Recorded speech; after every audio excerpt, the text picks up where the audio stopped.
Eee, saya nggak tega kalau misalnya mama saya tuh neteskan air mata gitu. Karena saya jadi korban bully gitu. Karena saya pengen lihat mama saya tuh nangis akan saya karena kebahagiaan, karena bangga punya anak kayak saya gitu. Tapi kan sekarang kan saya kan dicap sebagai pembunuh.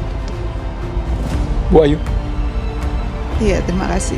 Anak mantan Bupati Cirebon, Sunjaya Porwadi Sastra, dituduh terlibat dalam kasus pembunuhan dan pemerkosaan Vina pada 2016 lalu yang kini kembali viral. Belakangan, istri Sunjaya, Wahyu Ciptaningsih, melakukan klarifikasi terkait tudingan keterlibatan anaknya. Wahyu Ciptaningsih, yang merupakan mantan Wakil Bupati Cirebon, menepis keterlibatan anaknya dalam kasus Vina. Kasus pembunuhan strategis yang melibatkan Vina dan kekasihnya, Egi atau Rizky, terjadi pada Agustus 2016 silam. Awalnya, kematian Vina dan Egi dianggap sebagai kecelakaan. Belakangan, kasus tersebut diketahui sebagai pembunuhan setelah teman Vina, Linda, mengungkapkan kronologi kejadian saat diduga kerasukan arwah Vina. Menyusul pengakuan itu, pihak keluarga juga menyadari adanya kejanggalan atas kematian Vina.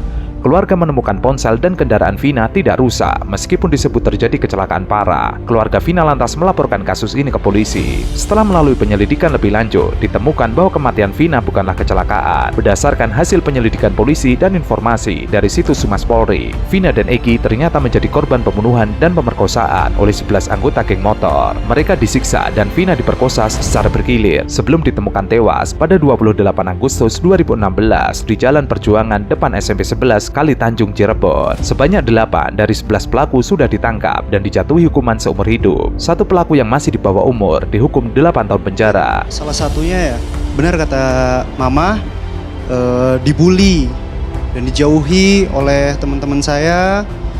Kayak setiap jalan, pokoknya mata itu selalu tertuju kepada saya.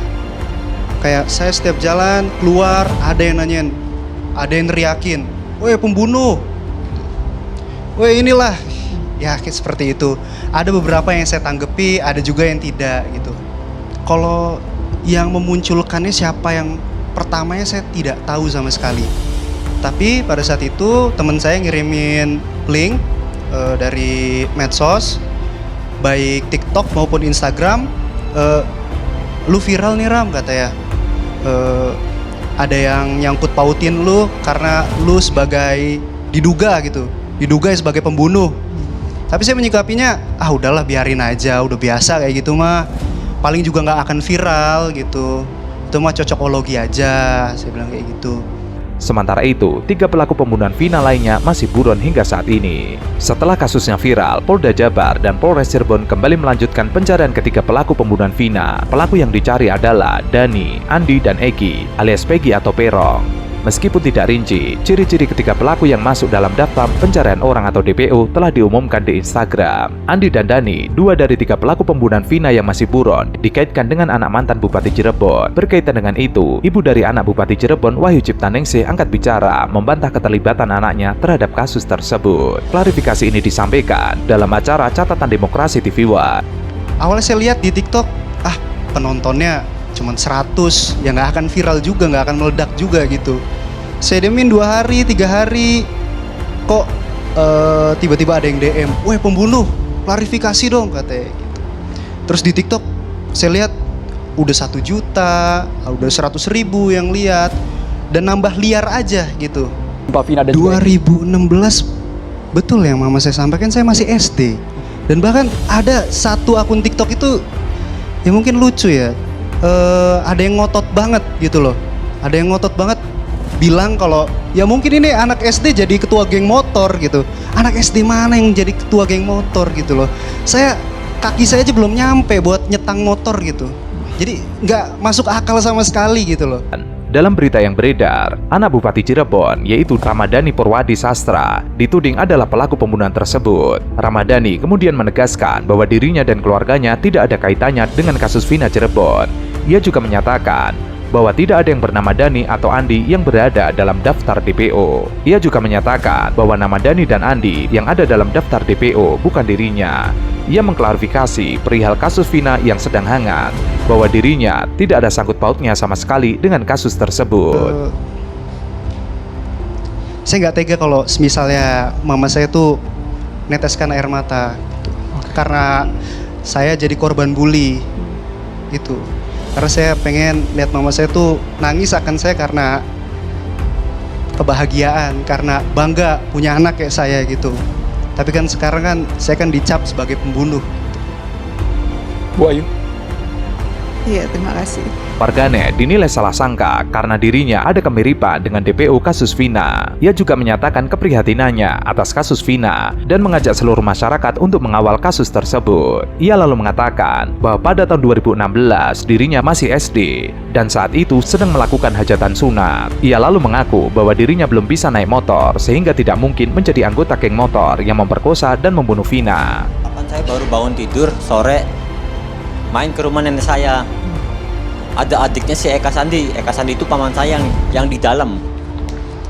Minta mengantar isi bensin. Awalnya saya tidak mau. Tapi saya, sekalian mau main bola juga. Ya udah saya mau. Habis itu saya ngisi bensin.